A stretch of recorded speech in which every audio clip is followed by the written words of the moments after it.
My name is Parker and I am from Aurora Middle School. Today I'm going to be teaching you hands-on equations, but first I need to tell you what these mean.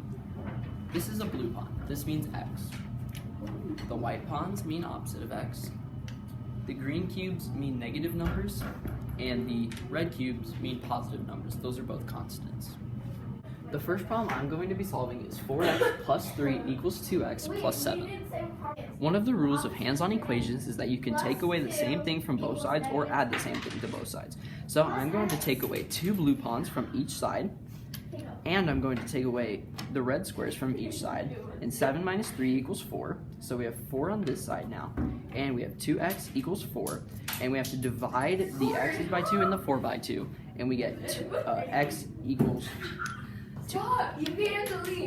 My second problem is negative 3 plus 2 equals negative 10 plus x.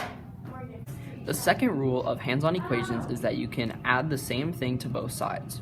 So I'm going to add 3x to each side, so I can make a pair of 0 out of this, so we can get that out of there. So now we can add positive 10 to each side, and we can take these away because these are a pair of 0, and these equal 12.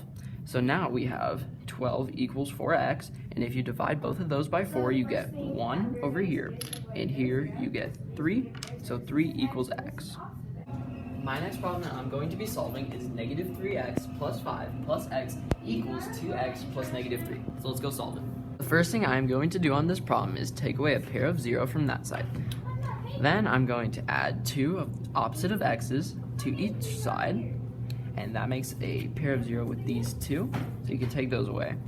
Then I'm going to add negative 5 to each side, which makes this a pair of 0, so you can take that away. This makes 8, and now we have opposite of 4x equals 8, and if we divide both of those by 4, this means that the opposite of x equals negative 2, and x equals positive 2. Thanks for watching my hands-on equations video.